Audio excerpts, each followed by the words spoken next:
যখনই দুঃখ কষ্টে ভুগবেন তখন কোন শুদ্ধ সাধুর পাশে গিয়ে গোবিন্দ কথা শুনবে, ভগবানের লীলা কথা শুনবে। এটি দুঃখ হরার মহামন্ত্র।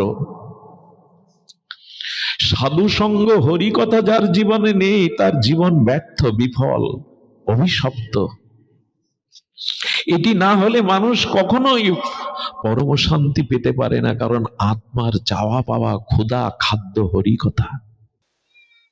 যে ভাগবত শ্রবণই হলো সর্বধর্মের শ্রেষ্ঠ আর ধর্ম। কলিযুগে যত ধর্ম আছে সর্বশ্রেষ্ঠ ধর্ম ভাগবত শ্রবণ। কারণ এই শ্রবণে বৈকুণ্ঠ বা গোলক অধিপতি ভগবান শ্রীকৃষ্ণকে অনায়াসে লাভ করা যায়। যাগ, যজ্ঞ, তপস্যা, দান, ধ্যান, ব্রত, তীর্থ পর্যটন, এগুলিকে পরম ধর্ম, শ্রেষ্ঠ ধর্ম বলেননি দেবর্ষিপাদ। বলে শ্রবণাং সর্বধর্মেভ্য বরং। ধর্মের মধ্যে বরা অর্থাৎ শ্রেষ্ঠ হলো ভাগবত শ্রবণ। দুটি কথা আমাদের সিদ্ধান্ত রূপে গ্রহণ করতে হবে। কলিযুগে শ্রী ভগবানের নাম গুণকীর্তন ব্যতীত অন্য কোনো আচার অনুষ্ঠান ধর্মের দ্বারা এ ভব সংসার পার হওয়া যাবে না, এই সিদ্ধান্ত জীবনের শুরুতেই মেনে নিন। হরিনাম গ্রহণ, হরিনাম সংকীর্তন ব্যতীত এই যুগে অন্য কোনো তপস্যা, দান, ধ্যান, ব্রতাদি পূর্ণ কর্মের দ্বারা পার হওয়া যাবে না।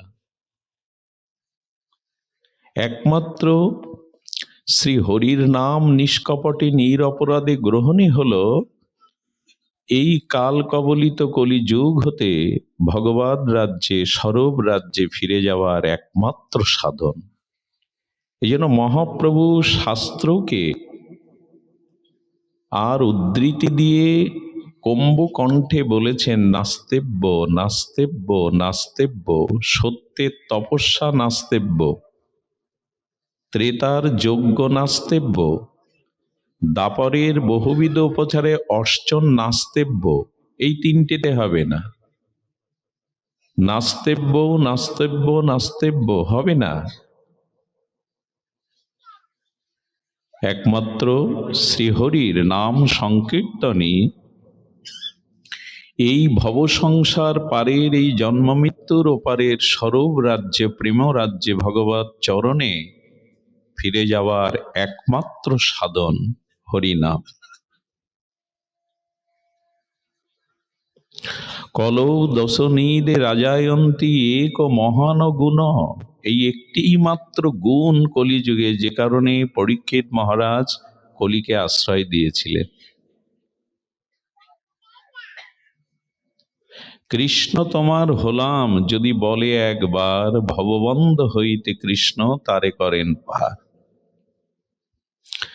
এক কৃষ্ণ নামে সমস্ত পাপ ক্ষয়, আর কৃষ্ণ নাম লইতে প্রেমের উপচয়। কোটি কোটি সুমেরু পর্বত সম স্বর্ণদানে, সূর্য গ্রহণে, কোটি কোটি দুগ্ধবতী সুশীলা গাভীদানে, কোটি কল্পকাল গঙ্গা প্রয়াগে বাস করলেও যে ফল হয়, এক কৃষ্ণ নামে তার সহস্র সহস্র কোটি গুণের এক কৃষ্ণ নামেই তা প্রাপ্ত হওয়া যায়। অর্থাৎ কোটি কল্পকাল প্রয়াগাদি গঙ্গা তীরে বসবাস, সূর্য গ্রহণকালে কোটি কোটি দুগ্ধবতী গাভী দান, সুমেরু পর্বত সম স্বর্ণদান, এগুলি একত্রিত করলে যা হবে, এক কৃষ্ণ নামে তার এক অংশেরও হাজার অংশ এরা হবে না। এ গেল কলিযুগের যুগ ধর্ম। যেন ভাগবতের অন্তিম শ্লোকে সেই সংকীর্তনের তরঙ্গ ঝঙ্কার তত্ত্ব তুলেছেন, নাম সংকীর্তনাং যস্য সর্বপাপ প্রণশনম প্রণাম দুঃখ সমনং স্তাং হরিং পরম। আর জগতে যদি ব্যথা দূর করতে চান, আদি ভৌতিক, আদি দৈবিক, আদি আত্মিক, রোগ শোক জ্বালা দুর্ভোগ, এই ব্যথা দূর করার মহৌষধি হলো একমাত্র হরি কথা। পার হওয়ার উপায় হরি নাম, আর ব্যথা দূর করবার একমাত্র মহৌষধি হরি কথা। আমি খুব দৃঢ় কণ্ঠে বলতে পারি, মানুষের জীবের জন্মান্তরীণ জ্বালা ত্রিতাপ দগ্ধিত আর এই ভবব্যাধির ব্যথা এ হরি কথা ছাড়া অন্য কোনো ঔষধি নেই। ভবব্যাধির মহৌষধি হলো হরি কথা। যে কারণে আপনারা দূর দূরান্ত থেকে আপনাদের মঙ্গলময় উপস্থিতিতে এখানে ছুটে আসেন। এ কথা হনুমানজি বলেছেন, প্রভু অন্য কোনো উপায় নেই। এখানে বাচ্চা নিয়ে খেলা টেলা করো না, ওকে নিয়ে আনন্দ করার জায়গা না, কারো কাছে দিয়ে দাও। জয় শ্রী রাধে। কেউ আবার মনে করবেন না বাচ্চার প্রতি ক্রোধ দেখানো কেন, ভাগবতে বাচ্চারা খুব বেমানান। ওরা তো আর আমাদের মতো চুপচাপ বসে থাকবে না, ওরা আনন্দ খুঁজে ফিরবে। ওদের ওই আনন্দের জন্য ভাগবত বিঘ্ন হয়। শ্রবণ করুন। সীতামা অশোক কাননে বন্ধি, আর সেখানে ভক্তির চোখে বিন্দু বিন্দু বিরহ অশ্রু ঝরছে। হনুমান গাছের অন্তরাল থেকে প্রভুর নাম রূপ লীলা শ্রবণ করিয়েছিলেন। পরমানন্দে মা জানকী বলেছিলেন, কে শোকহারি ব্যথাহারি আমার প্রভুর কথা আমাকে শ্রবণ করালো। অর্থাৎ ভক্তি দেবীরও দুঃখ দূর করার উপায় একমাত্র হরি কথা। এই জন্য ব্যথা দূর করানোর আর কোনো উপায় নাই।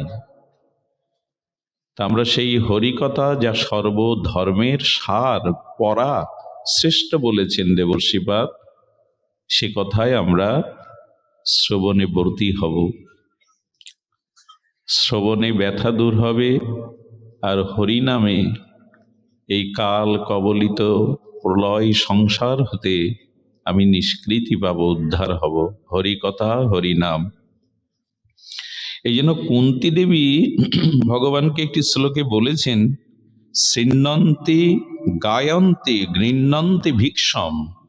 অর্থাৎ কুন্তী দেবী এই মহীয়সী ভক্তির পরাকাষ্ঠা, তিনি ভগবানকে স্তুতিতে বলছেন, সরন্তি নন্দতি তবে হিতং জনা।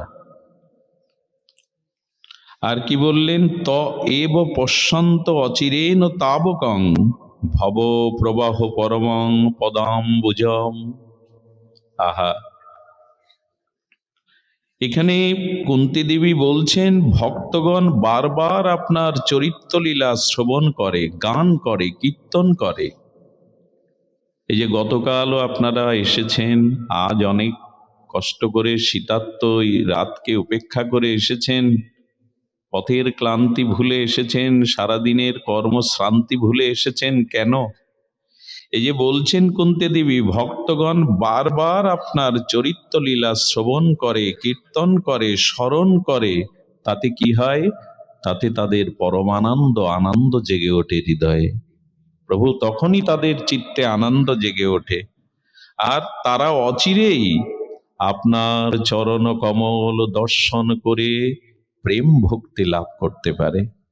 কুন্তী দেবী স্তুতি করছেন, আর কি হয় প্রভু, আপনার চরণ কমল দর্শনের দ্বারা পুনঃ পুনঃ এই জন্ম মৃত্যু চক্র হতে অচিরেই তারা নিষ্কৃতি পেয়ে পরম ধাম প্রাপ্ত হয়, পরম ধাম প্রাপ্ত হয়। এখানেও শ্রবণাঙ্গ ভক্তির কথা কুন্তী দেবী স্তুতিতে বলছেন, শৃণ্বন্তি গায়ন্তি, শ্রবণ করো, কীর্তন করো, গৃহ্ণন্তি ভিক্ষাং সারন্তি নন্দতি। এই আনন্দময় তোমার এই শ্রবণ কীর্তন। আনন্দ আর সংসারে কোথায় আছে?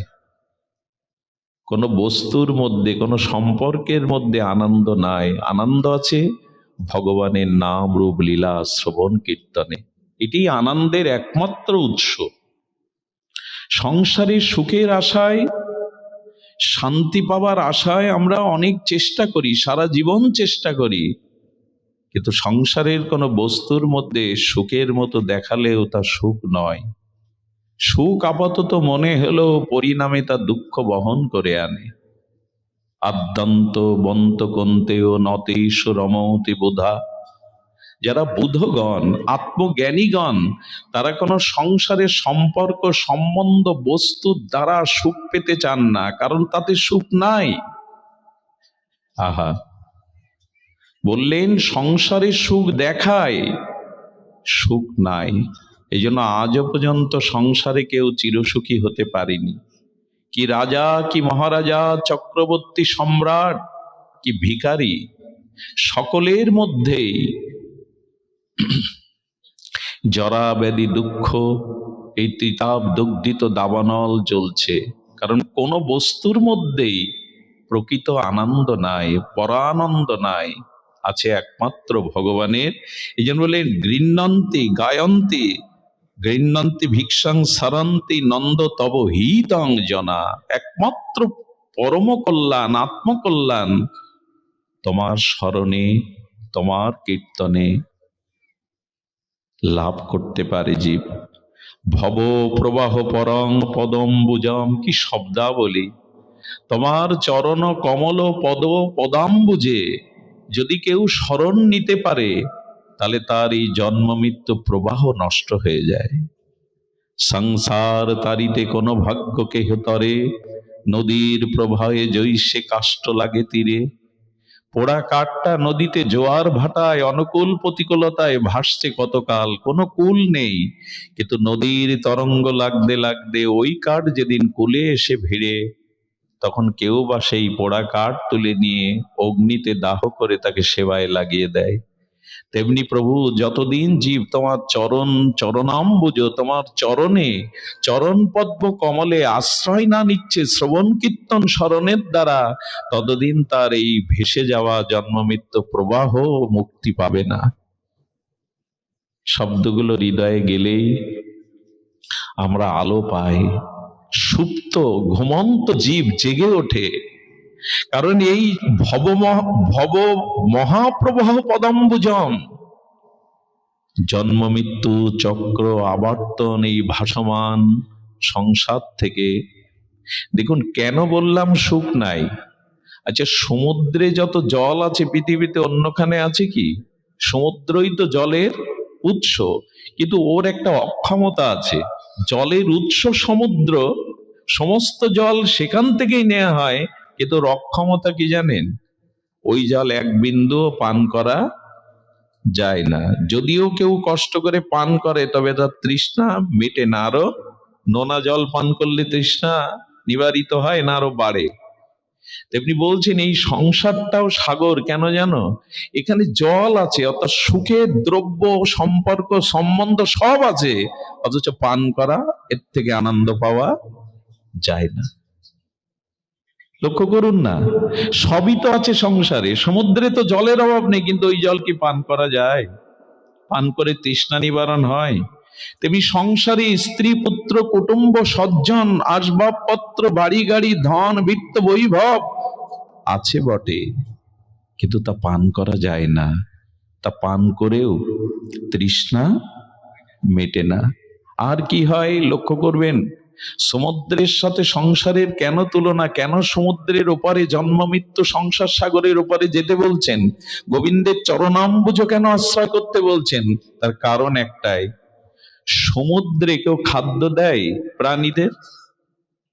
কথা বলবেন, আটলান্টিক মহাসাগরে কেউ খাদ্য দিয়ে আসে? ওরা বেঁচে থাকে কি করে? সামুদ্রিক যে জন্তুগুলো, জীবগুলো, মৎস্যগুলো, হাঙর কুমিরগুলো কি করে বেঁচে থাকে জানেন? যার শক্তি কম, ওরা তাকে খেয়ে ওর মধ্যে বেঁচে থাকে। যার শক্তি কম তাদের খেয়ে বেঁচে থাকে। সংসারেও তাই, যে দুর্বল সবল তাদেরকেই কষ্ট দিয়ে এ সংসারে বেঁচে থাকে। আচ্ছা, আমি 10 বিঘা জমির মালিক হলাম, তার মানে কি হলো বলুন তো? আমি সম্পত্তির মালিক হলাম মানে কেউ সম্পত্তি হারা হলো, নতুন করে জমি সৃষ্টি হচ্ছে পৃথিবীতে। একজনের ছিল সেটা, তার মানে একজন বঞ্চিত হলো, আমি সেটা পেলাম। সমুদ্রের ছোট মাছগুলো বড় মাছগুলো খেয়ে বেঁচে থাকে, বড় মাছগুলোকে হাঙর কুমির খেয়ে বেঁচে থাকে। সংসারের নিয়ম ওই।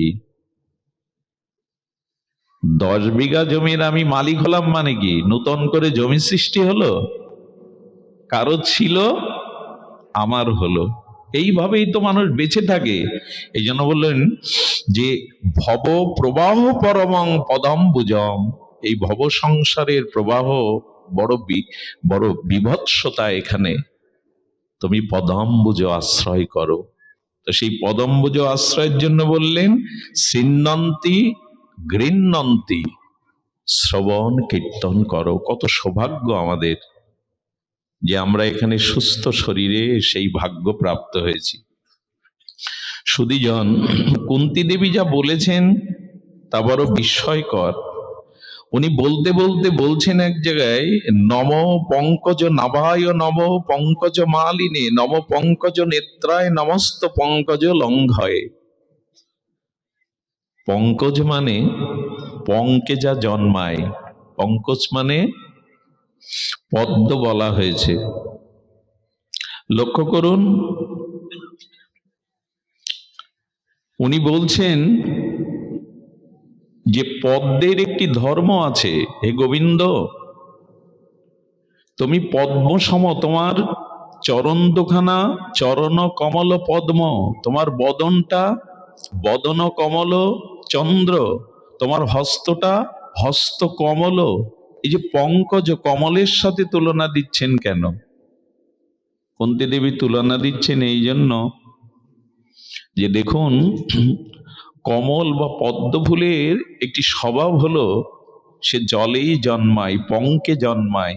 পঙ্কে মানে কাদাতে, তার নালিটা থাকে কাদার দিকে, কিন্তু কাদা সে গায়ে মাখে না, জলেই ভেসে থাকে, কিন্তু জল তাকে ডুবাতে পারে না, জল তাকে পচিয়ে গলিয়ে শেষ করে দিতে পারে না। অন্য পাতা ছেড়ে দিন, জল তাকে গ্রাস করে পচিয়ে দেবে, গলিয়ে দেবে। কিন্তু পদ্ম, বলেন হে গোবিন্দ, তোমার চরণকে যারা আশ্রয় করে ভব সংসার তাদের ডুবায় না, তাদের নষ্ট করতে পারে না, তাদের শেষ করতে পারে না। নম পঙ্কজ না ভয় নম, তোমাকে এই জন্য প্রণাম করছি হে বাসুদেব, হে সর্বেশ্বর। পদ্ম জলে জন্মায়, অথচ জল তাকে গ্রাস করে ডুবিয়ে দিতে পারে না, পদ্ম ভেসে থাকে। তোমার চরণ যারা আশ্রয় করে শ্রবণ কীর্তন করে তাদের এই জগতে কেউ ডুবাতে পারে না। আমি গতকাল মহীয়সী পরম ভক্ত কুন্তী দেবীর কথা বলেছিলাম। কারণ কি জানেন? দেখুন, কৃষ্ণ ভক্তির উদয় হয় ভক্ত চরিত্রে। ভক্ত কথা শুনলে কৃষ্ণ ভক্তির জন্ম হয় কোথায়? ভক্ত চরিত্রের মধ্যে। এই জন্য শ্রীমৎ ভাগবতে নবম স্কন্ধ পর্যন্ত শুধু ভক্ত চরিত্রই বলে গেছেন। এই জন্য আমি 2 দিন, আমার 4 দিন এখানে হরিকথা বলবার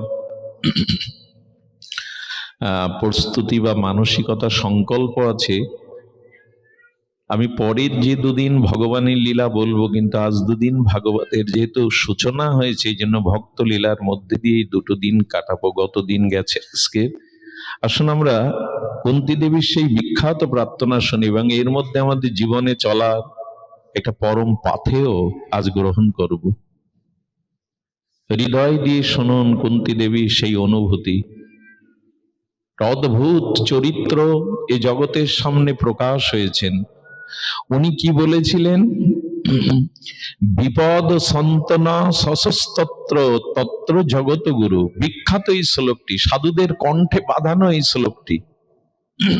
পৃথিবীতে আর কেউ এমন করে ভগবানের কাছে প্রার্থনা চায়নি, নিবেদন করেনি, আর কেউ করেনি, এক কুন্তী দেবী। আমরা গতকাল তার দিব্য চরিত্রাবলী সিন্ধুতে বিন্দু আস্বাদন করেছিলাম। ভবত দর্শনং যত সাধ পুনঃ ভব দর্শনম, কুন্তী দেবী কি বলছেন? উনি এখানে নির্ণয় করছেন যে হে জগৎগুরু, আমাদের জীবনে পদে পদে বিপদ আসুক। কি বললেন? পদে পদে বিপদ আসুক, কারণ বিপদের মধ্যে নিশ্চিতভাবে আপনার দর্শন লাভ বা আপনার স্মরণ হয়। পৃথিবীতে এরকম স্তুতি, এরকম প্রার্থনা অন্য কেউ, এবং বলছেন মাঝে সাঝে না, পদে পদে প্রতিটি পদক্ষেপেই যেন বিপদ আছে। বিপদ সন্তনা সশস্তত্র যত্র জগত গুরু। আমি জানি তুমি জগৎ গুরু, আমি জানি তুমি পরম পুরুষ। হে ঈশ্বর, হে পরম পুরুষ, হে আদি পুরুষ, পদে পদে আমায় বিপদ দাও। দেখুন, এইখানে এবার আমরা কুন্তী দেবীর এই প্রার্থনার মধ্যে আমাদের জীবনের পাথেয় যেন গ্রহণ করার চেষ্টা করি। একটু মন দিন, বড় বড় মঙ্গলময় প্রার্থনা, কত শিক্ষণীয় প্রার্থনা। কুন্তী দেবীর জীবনে দুটো জিনিসই পেয়েছিলেন উনি।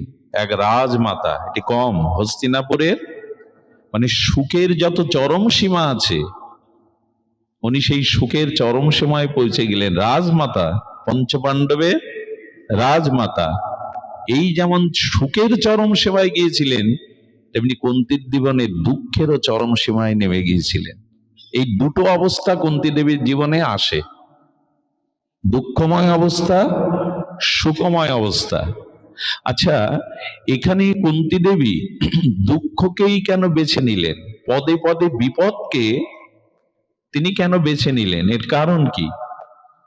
এর কারণ কুন্তী দেবী উপলব্ধি করেছিলেন, প্রভু, এই জগতে সুখ এবং দুঃখ দুটোই অস্থায়ী, ক্ষণস্থায়ী, বিনাশশীল। খুব লক্ষ্য করে শোনার জন্য হাত জোড় করছি। অলসতা না এনে, নিদ্রা না গিয়ে মন দিয়ে এসছেন যখন, নিজের কল্যাণ করে যান। বলছেন সুখ এবং দুঃখ, অনুকূল এবং প্রতিকূল, শীত বা বসন্ত, কোনোটাই স্থায়ী নয়। আকাশে মেঘ দেখছেন, কিন্তু মেঘটা আবার ঝড়ের প্রভাবে উড়ে অন্যদিকে চলে গেল। এক সাধু তার কুঠিয়ার সামনে লিখেছিলেন, কোনো কিছুই চিরস্থায়ী নয়। কি লিখেছেন? কুঠিয়ার সামনে আমরা যেন নাম ফলক লিখি, উনি লিখেছে কোনো কিছু চিরস্থায়ী নয়। তো যখন দুঃখ পেতেন, তখন সামনে ওই মন্ত্রটা, নিজের লেখা মন্ত্রটা বারবার পড়তেন, যে কোনো কিছু, তার মানে দুঃখ চিরস্থায়ী নয়। আবার যখন সুখ পেতেন, তখন সামনে ওটা পড়তেন, সুখ চিরস্থায়ী নয়। অর্থাৎ সুখ বা দুঃখ, অনুকূল বা প্রতিকূল, কোন পরিস্থিতি জগতে চিরস্থায়ী নয়। আচ্ছা, রাতের পরে দিন আসবে না এমন কেউ মনে করেন? মনে করেন কি? মনে করেন না, কারণ এটা স্বাভাবিক, আসেই। ফুল ফুটুক আর না ফুটুক, শীতের পরে বসন্ত আসবেই, এটা যেমন নিশ্চিত স্বাভাবিক, তেমনি দুঃখের পরে সুখ আসবেই, সুখের পরে দুঃখ। এই যে দোদুল্যমান তরঙ্গায়িতের নাম সংসার, তার মানে কোনোটা স্থায়ী নয়। সুখটা স্থায়ী নয়, দুঃখটাও স্থায়ী নয়, সম্পদও স্থায়ী নয়, বিপদও স্থায়ী নয়। এটা আমরা মনে করি। তো মনে করলে কি আর সবসময় সুখের আশা করতাম? শীতের পরে বসন্ত আসবে, রাতের পরে ভোর আসবে, এটা নিশ্চিত জানি, এই জন্য সন্দেহ করি না। কিন্তু মনে মনে আশা করি যে দুঃখ যেন কখনো না পেতে হয়। এই জন্য তো দুঃখ আসলে আর সহ্য করতে পারি না। এই জন্য দুটোকেই যদি অস্থায়ী মনে করেন, কোনোটার প্রতি প্রবলতা আপনার আসবে না। এই ভালো থাকার এটাই উপায়। ভালো থাকার উপায়, যে পরিস্থিতিতে আছেন এখন, ওই পরিস্থিতিটা ভগবানের কৃপা মনে করে মেনে নিন। মনে আছে আপনাদের, দক্ষিণ ভারতে ভক্তির উৎসভূমি, ওখানেই ভক্তির জন্ম হয়েছিল। তো ওখানে কর্ণাটকে ভেঙ্কটেশ মন্দিরে ভগবান সাক্ষাৎ বিষ্ণু। তো সেই ভেঙ্কটেশ ভগবানে উত্তর ভারতে তিনজন সিদ্ধ মহাত্মা গেছেন, ভগবত প্রাপ্ত মহাপুরুষ। একনাম মহারাজ, তুকারাম আর নরসিংজি। নরসিংজি, একনাম আর তুকারাম, ওই দেশের নাম এরকম। তাই একনাম ভেঙ্কটেশ ভগবানকে গিয়ে স্তুতি করছে প্রসন্ন করে, প্রভু কি তোমার করুণা, কি তোমার দয়া, এই জীবের প্রতি আমার প্রতি কি তোমার প্রসন্ন দৃষ্টি প্রভু। এমন এক গুণবতী রূপবতী সেবা পরায়ণা সতীসাধ্যী অর্ধাঙ্গিনী সহধর্মিনী দিয়েছ, যে আমার ধর্মের কাজে সাধনার কাজে ছায়ার মতো আমাকে এগিয়ে দেয়। এমন গুণবতী, এমন সতীসাধ্যী, এমন সেবা পরায়ণা সহধর্মী কোন কৃপাতে তুমি আমার কাছে দিয়েছ, আমার জীবন ধন্য, আমার জীবনে ভজন সাধন ধন্য। স্তুতি করছেন উনি। স্তুতি করে বেরিয়ে তুকারাম ঢুকছে। তুকারাম ঢুকে বলছে, প্রভু তোমার করুণার শেষ নেই, তোমার কৃপার শেষ নেই, অশেষ বিশেষ করুণা। আমার স্ত্রী আমাকে ধরে পেটায় মাঝে মাঝে, প্রভু তোমার করুণার শেষ নেই। আগে প্রশংসা করে গেল সহধর্মিনী সতীসাধ্যী গুণবতী রূপবতী পতিপরায়ণার, ইনার স্ত্রী এনাকে কাঠ দিয়ে পিঠায়। মানে ভগবানের নাম করতে করতে সংসারে আয় কম করে, বসে বসে হরি কথা বলতে বলতে দিন চলে যায়, ঘরে কিছু নেই, কি করবে। আর দরজাল সাধুদের নিয়ে হরি কথা বললে একটু জল ওপর থেকে ফেলে দেয়, গালাগালি তিরস্কার করে। হ্যাঁ, তিনি এসে বলছেন, তুকারাম বলছেন, ভগবান তোমার কি দয়া, তোমার দয়া আমি উপলব্ধি করেছি। কারণ যদি গুণবতী সুন্দরী পতিব্রতা স্ত্রী দিতে, আমার মনের অনুরাগ ভালোবাসা সব ওর দিকে চলে যেত। এখন ওকে এমন করে আমার সংসারে দিয়ে ওর প্রতি যে ভালোবাসাটা চলে যেত, সেটা তোমার কাছে নিয়েছো ভগবান। কত করুণা তোমার, কত দয়া তোমার। একটু লক্ষ্য করবেন কথাটা। আগে একজন পতিব্রতা রমণী পেয়ে ভগবানকে প্রশংসা করছেন, আর ইনি দরজাল ভগবত বিমুখ এই কঠোরা রমণী পেয়ে তিনিও ভগবানের কোনটা, এরাই মেনে নিতে শিখেছিল এই শ্লোকের সরলত্ব, ভগবতের সরলত্ব। আচ্ছা, এরপর নরসিংজি এসেছেন। নরসিংজি বড় মহাত্মা, গোবিন্দ ভক্ত। এনে বলছেন ওনার আবার এক সপ্তাহ আগে স্ত্রী মারা গেছে ছোট বাচ্চা রেখে। উনি ভগবানকে বলছে, তোমার দয়ার শেষ নেই প্রভু, তোমার করুণার শেষ নেই। এই জন্য তো তুমি করুণা ভক্তবৎসল, করুণার আধার তুমি। আমার স্ত্রী চলে গেছে মানে ঘরে আর কেউ আমাকে জ্বালাতন করবে না, ডাকবে না, এটা না ওটা না। এখন মনের আনন্দে আমি তোমার ভজন করতে পারবো, বন্ধন মুক্ত। বলুন তো, এই তিন অবস্থাতে তিনজন ভগবানের প্রশংসা করছে। ভালো থাকার একটাই উপায়, যে পরিস্থিতি জীবনে পেয়েছেন তাতেই ভগবানের কৃপা মনে করে আর ভালো থাকতে মেনে নিতে চেষ্টা করুন। এটা ছাড়া ভালো থাকার অন্য কোনো উপায় নাই। সুখ বা দুঃখ, অনুকূল বা প্রতিকূল, যে পরিস্থিতিতে আছেন এটাই ভগবানের বিশেষ কৃপা মনে করে মেনে নিন। ভালো থাকার সংসারে এটা ছাড়া কোনো উপায় নেই। কারণ সুখের পরে দুঃখ আসবেই, দুঃখের পরে সুখ আসবেই। এই গতাগতি প্রবাহময় সংসার, এই দুটিকেই মেনে নিতে হবে। সুধীজন, এই জন্য বলছেন যে দুটো পরিস্থিতি থাকবে না। আচ্ছা, মৃত্যুর পর সুখ দুঃখ কোনো কিছু সাথে যাবে? দুঃখও যাবে, সুখও যাবে। কি সাথে? সাথে যাবে ভজন, সাথে যাবে ভগবানের আরাধনা। সুখ দুঃখ কিন্তু আমরা নিয়ে যাই না। সুখ দুঃখ এই জগতেরই সম্পদ, ওটা এখানেই থেকে যায়। সুখ দুঃখ সাথে যায় না, সাথে যায় ভগবত ভজন। অথচ সারা জীবন সেই সুখ দুঃখ নিয়েই হাওমাও করে, আমার হলো না, ভগবান আমার দিকে চায় না, আমার বেলায় ভগবানের এক চোখ। এই দুটোই তো সাথে যাচ্ছে না। ভগবান বলে এগুলো যাবে না, যেটা যাবে সেটা করলে না তুমি। ওই সুখ নিয়ে মেতে থাকলে, ওই দুঃখ নিয়ে হাহাকার করলে ভজন হলো না সারা জীবন। যেটা সাথে যাবে, এই জন্য ভজনে মন দিন, সাধুসঙ্গ হরিকথা, এটাই সাথে যাবে। সুখ দুঃখ পরিস্থিতি চিরস্থায়ী নয়, সাথে যাবেও না। আচ্ছা, তো সুখ দুঃখ যদি অস্থায়ী হয়, চিরস্থায়ী নাই হয়, এ দুটো জিনিসকেই যদি রেখে দিতে হয়, কুন্তি বিপদ চাইলেন কেন? দুটোকেই বাদ দিতে পারতেন, তোমার ভজন চাই। কথা কিন্তু খুব মার্মিক কথা, খুব হৃদয়ে পাত্র রূপে নিন। দেখুন, সদ্গুণগুলো ভগবান আপনার হৃদয়ে যেতে চায়, কিন্তু দুয়ার খোলা পায় না। আগ্রহ শ্রদ্ধা না থাকলে ভগবান ওখানে এই সদ্গুণগুলো যেতে গিয়ে বাধা হয়। খুব ধ্যান দিয়ে মনের আসন পেতে নিয়ে নিন।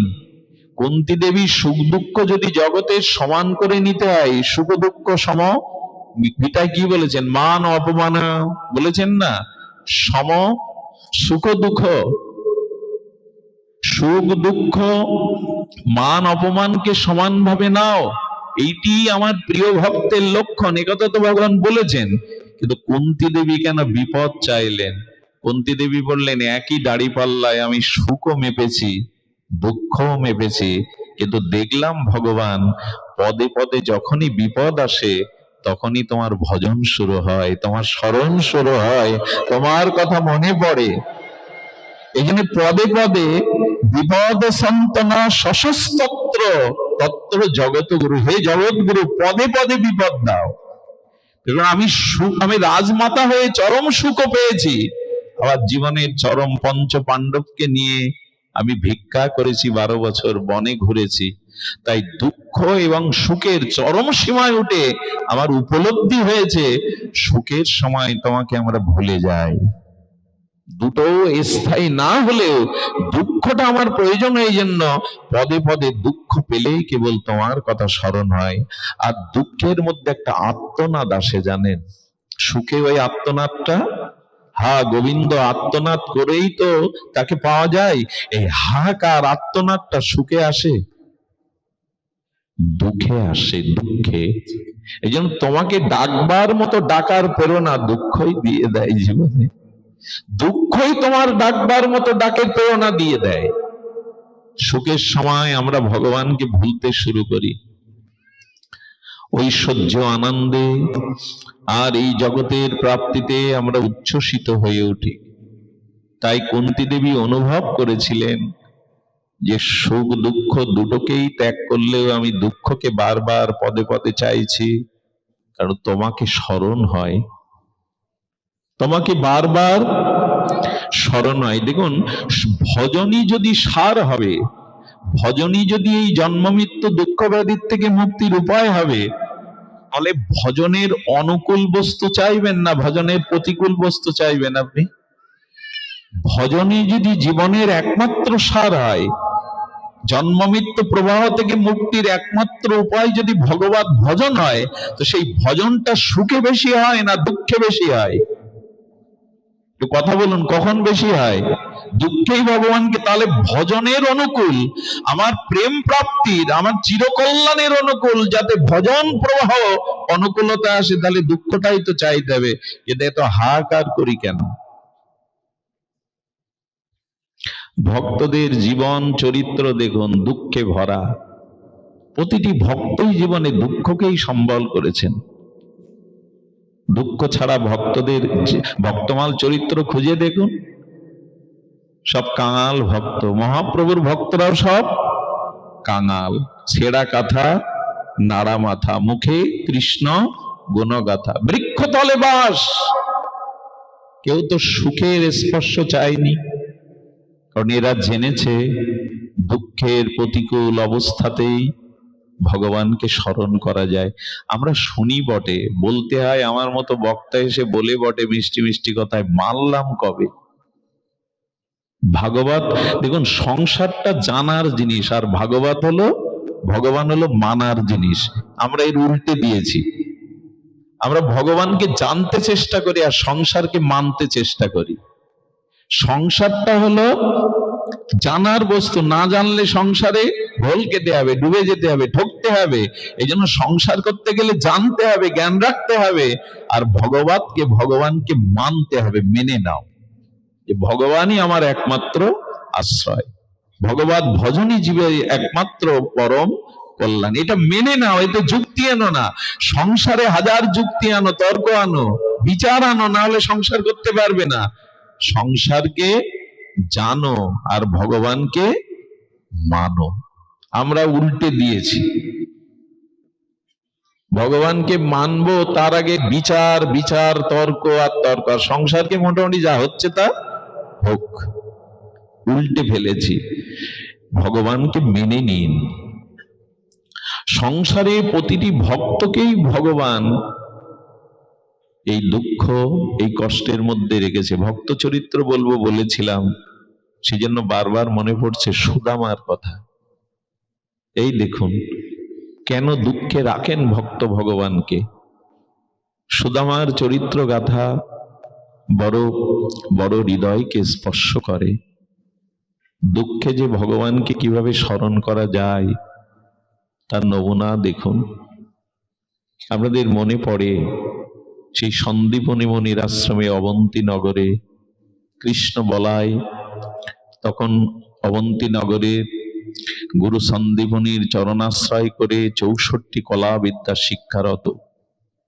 আর সেখানে এক ব্রাহ্মণ কুমার এলেন, কিশোর এলেন, তার পরনে ছেঁড়া ধুতি, তার লিগলিকে শরীর দেখলেই বোঝা যায় অভাবগ্রস্ত। কিন্তু সুদামা কৃষ্ণের দিকে তাকায়। এই একটা জিনিস বলি, বন্ধুত্ব সম্পর্ক যদি করতে হয়, সুদামা বলল ভগবানের সাথেই করো। সুদামার বড় স্বভাব দেখে ভালো লাগে, আর কৃষ্ণেরও ভালো লাগে। একদিন সুদামাকে বৃক্ষতলে ডেকে কানাই বলছে, সুদামা তোমাকে আমার বড় ভালো লাগে। সুদামা বলছে তোমাকেও আমার বড় ভালো লাগে। বলে এসো না, দুজনের মধ্যে সখ্যতা হোক, বন্ধুত্ব তৈরি হোক। হাত বাড়িয়ে দিয়েছেন কৃষ্ণ। সুদামার গা কাঁপছে, হাত বাড়াতে পারেনি। কেন জানেন? বললেন কানাই, বন্ধুত্ব সমানে সমানে হয়, বন্ধুত্ব অসমতায় হয় না। আমি কাঙাল ব্রাহ্মণ কুমার, আর তুমি রাজনন্দন রাজপুত্র, বন্ধুত্ব হয় না। কৃষ্ণ বলছেন বন্ধুত্বে হৃদয় লাগে, বাইরের পরিচয় নয়। হৃদয় দিয়ে এসো। বললো না, আমি স্বীকার করলাম না। কৃষ্ণের চোখে জল দেখেছিল সুদামা। পরের দিন আবার হাত বাড়িয়ে দিয়েছে সুদামা, এসো না দুজন সখা হই, বন্ধু হই। সুদামা কৃষ্ণের এই আবেদন দেখে বলেছিল আমি সখা হতে পারি, তোমার সাথে বন্ধুত্ব রচনা হতে পারে সত্য একটা। সেই সত্য একটি হলো, তুমি আমাকে কোনোদিন কোনো কিছু দিতে পারবে না, আর আমিও প্রতিজ্ঞা করছি তোমার কাছে কোনোদিন আমি কিছু চাইব না। যদি এই সত্যে রাজি থাকো, এই পৃথিবীতে যদি কারোর সাথে সম্পর্ক টিকিয়ে রাখতে চান, তাহলে সুদামা জগৎকে জানালো চাওয়া পাওয়ার কোনো সম্পর্ক রেখো না। চাওয়া পাওয়ার যদি কোনো হৃদয়ে ইচ্ছা থাকে, সে সম্পর্ক টিকবে না। তা একসাথে টিকে থাকলেও তা টিকে থাকা বলে না। কাছে থাকলেই কি কাছে থাকা হয়? আত্মা তো আমাদের নিকটেই আছে, কিন্তু আমরা কি আত্মার নিকটে আছি? এই জন্য চাওয়া পাওয়া এই স্বার্থ। এই বাবা ওখানে কথা বলছো কারা? চাওয়া পাওয়া এই স্বার্থ যেখানেই আছে সেখানে ভালোবাসা রুগ্ন হয়, ভালোবাসা ছিন্ন হয়। এই জন্য এই জগতে যাকে ভালোবাসবেন, তবে এটা জগতে হয় না, কোনো না কোনো প্রত্যাশা ভেতরে থেকে যায়। কৃষ্ণ তখন বললেন আমি রাজি আছি, কিন্তু তোমার সাথে সখ্যতা হারাতে রাজি নই। এভাবে 64 কলা বিদ্যা শেষে সুদামা ফিরে এসেছিলেন তার নিজ আলয়ে। সেখানে তিনি বিবাহ বন্ধনে আবদ্ধ হয়েছিলেন। 4টি তার পুত্র কন্যা, 4টি তার পুত্র হয়। কিন্তু কি করে জানেন? সেই ছোটবেলায় কৃষ্ণের চরণ, কৃষ্ণের বদন, কৃষ্ণের স্মরণ থেকে সংসারে তেমন আর কাজ করতে পারে না। ওই সব সময় কৃষ্ণকে স্মরণ করে, আর ভগবানকে স্মরণ করায় তার সংসারে দেখা দিল তীব্র অন্নাভাব, অর্থ অভাব। এমনি দেখবেন যারা ভগবানের চরণে ওইভাবেই নিত্য নিরন্তর পড়ে থাকে,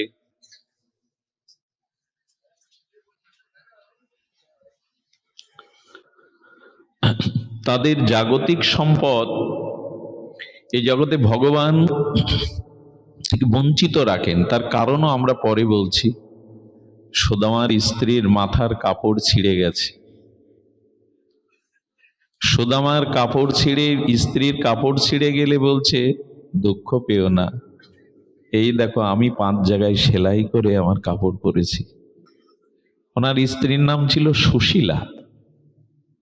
সুশীলা মানে, শীল মানে আচরণ, আর সু মানে মঙ্গলময় আচরণ, সু মানে কল্যাণময় আচরণ। যে রমণীর আচরণ কল্যাণময়, সুমঙ্গলময়, তাকে বলে সুশীলা। শীল মানে আচরণ, ভদ্রতা।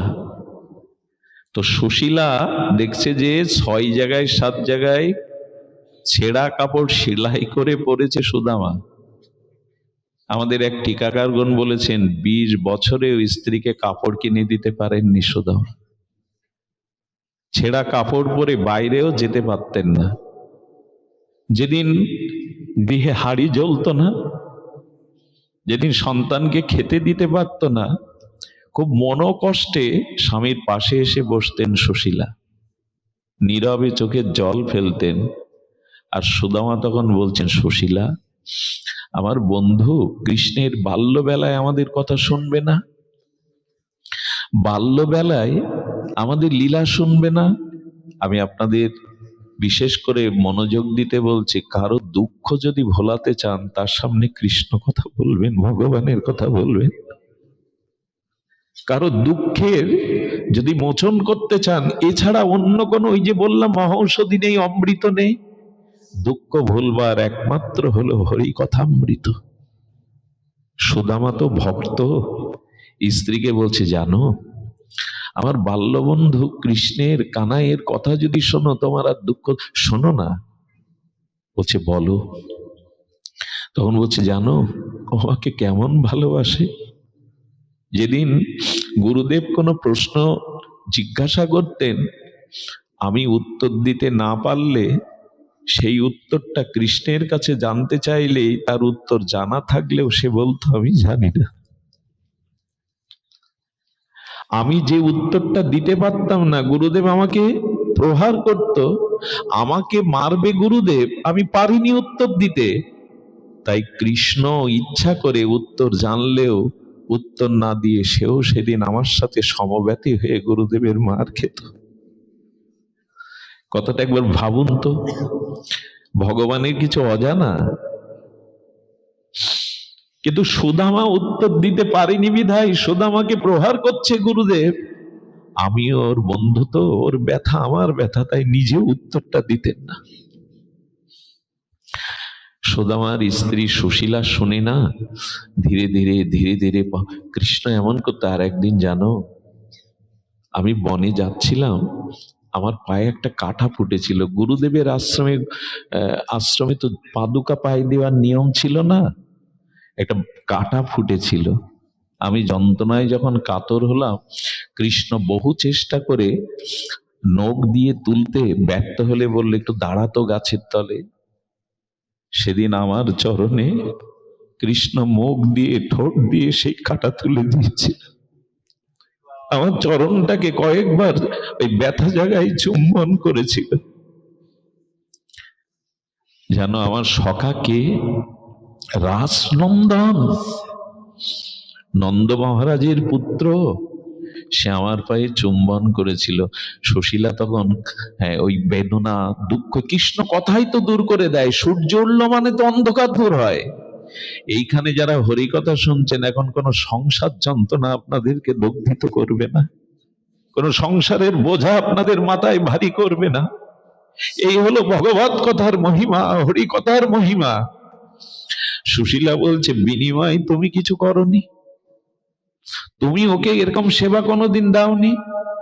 বলে, একদিন ঝড় উঠল আর ডালপালা জঙ্গলে ভেঙে পড়তে লাগলো। আমি ভাবলাম কানাইয়ের গাব চরণ কত কোমল, যদি ডাল পড়ে। আমি বললাম, কানাইয়া শুয়ে পড়তো। কানাইয়া, কানাই বলছে, কেন? বলে, শুয়ে পড় না মাটিতে।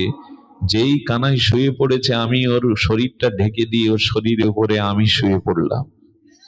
আমি শুয়ে পড়লাম। কানাই বলছে, কিরে সুদামা, সুদামা আমার গায়ের উপরে শুয়ে পড়লি কেন? বলে পড়লাম এই কারণে, ডাল ভেঙে পড়ে আমার বুকে পড়ুক যেন তোর ব্যথা না লাগে। বলে জানো, এইভাবেই আমাদের দিন কাটতো। সুশীলা স্কন্ধে হাত দিয়ে বললে, আর ক্ষুধা নেই, আর ব্যথা নেই। এই একটাই মন্ত্র মা। বাবাজিরা যখনই দুঃখ কষ্টে ভুগবেন, তখন কোন শুদ্ধ সাধুর পাশে গিয়ে গোবিন্দ কথা শুনবে, ভগবানের লীলা কথা শুনবে। এটি দুঃখ হরার মহামন্ত্র। সাধু সঙ্গ হরি কথা যার জীবনে নেই, তার জীবন ব্যর্থ, বিফল, অভিশপ্ত। এটি না হলে মানুষ কখনোই পরম শান্তি পেতে পারে না, কারণ আত্মার চাওয়া পাওয়া, ক্ষুধা, খাদ্য হরি কথা, ভগবত ভক্তি। এভাবে যেদিন ঘরে হাঁড়ি জ্বলতো না, কষ্ট পেত, সেদিন কৃষ্ণ কথায় তারা দিন কাটিয়ে দিত। কৃষ্ণের বাল্যবন্ধুর এই দশা। অমনি কি কুন্তী বিপদ চাইছেন? সুধীবৃন্দ, দেখুন, ধর্ম উপলব্ধির বস্তু। ধর্মটাকে গ্রহণ করতে গেলে, আপনাদের মনে আছে বিশ্বদেব সরসজ্জায় শুয়ে ধর্মের উপদেশ দিচ্ছিলেন, সামনে জগৎগুরু কৃষ্ণ আর পঞ্চপাণ্ডব। যেই ধর্মের ব্যাখ্যা, ধর্মের অর্থ, সরলত্ব বর্ণনা করছেন, দ্রৌপদী দাঁড়িয়ে হেসেছিল।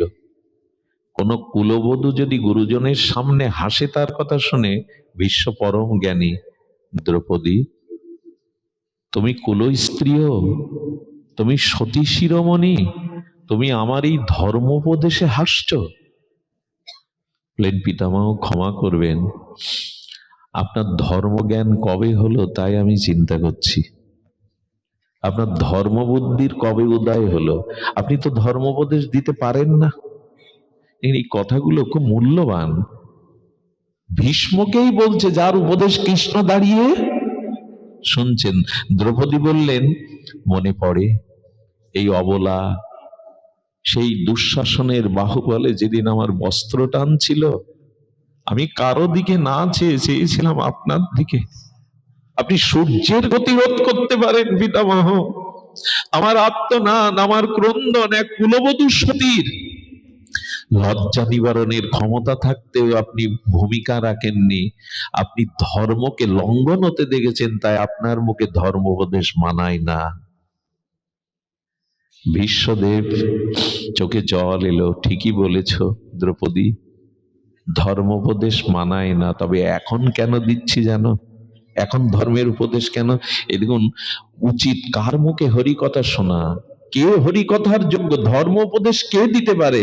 ভীষ্ম বলছেন, এই জন্য আমার মতো মাদিস বিষয় অন্ধ জীবের মুখে হরি কথায় আপনাদের সাধু সঙ্গে যান, প্রকৃত ভাগবত বক্তার মুখে হরি কথা শুনুন, সব পাবেন এর মধ্যে দিয়ে। আমার মতো নদনামার বিষয়ের কীটের মুখে সঙ্গ করে কথা শুনে কিছু হবে না। এই দেখুন, তার দৃষ্টান্ত দ্রৌপদী দিচ্ছে। বলেন, দ্রৌপদী, সেদিন আমি কেন নীরব ছিলাম জানো? আমার বুদ্ধি ভ্রষ্ট হয়ে গেছিল। বলে, পিতামহ আপনার বুদ্ধি ভ্রষ্ট হয়? বলে, হয়। কেন জানো? আমি পাপীর অন্ন খেয়েছিলাম, এই জন্য আমার বুদ্ধি কাজ করেনি। অনুরোধ করব, সবখানে খাওয়া যাবে না, সবারটা পাওয়া যাবে না। এই যে সাধুরা বলে, এর কিছু কারণ আছে। ভীষ্মের মতো গঙ্গাপুত্র দেবব্রত দুর্যোধনের পাপের অন্ন খেয়ে তার ধর্মবুদ্ধি লোপ পেয়েছিল, নাহলে দ্রৌপদীর অপমান তিনি বসে বসে দেখেন। যার অন্ন খেতে হয় তার কাছে, এই জন্য যেখানে সেখানে পাওয়া না উচিত নয়। অন্ন থেকেই বৃত্তি আসে, এ কথা আবার অন্যরকম ব্যাখ্যা করবে কেউ। কিন্তু ভীষ্মদেব বলছেন, সেদিন দুর্যোধনের পাপের অন্ন খেয়ে আমার বিবেক চেতনা লুপ্ত হয়েছিল। বলে, আজকে কি জেগেছে? কি মার্মিক কথা। বলে, হ্যাঁ, সেই পাপের অন্ন খেয়ে যে রক্ত তৈরি হয়েছিল আমার শরীরে, তা বেরিয়ে গেছে। কি করে জানো? অর্জুন আমার গায়ে যে তীর বিদ্ধ করেছে না, তীরের শয্যার উপর শুয়ে, সেই পাপ থেকে যেগুলো রক্ত তৈরি হয়েছিল, ওগুলো তীরের আঘাতে সেই পাপের রক্ত চলে গেছে। এখন যেটুকু আছে সেটুকু আমার মা বাবার দেওয়া। এই জন্য এখন আমি ধর্ম উপদেশ করছি।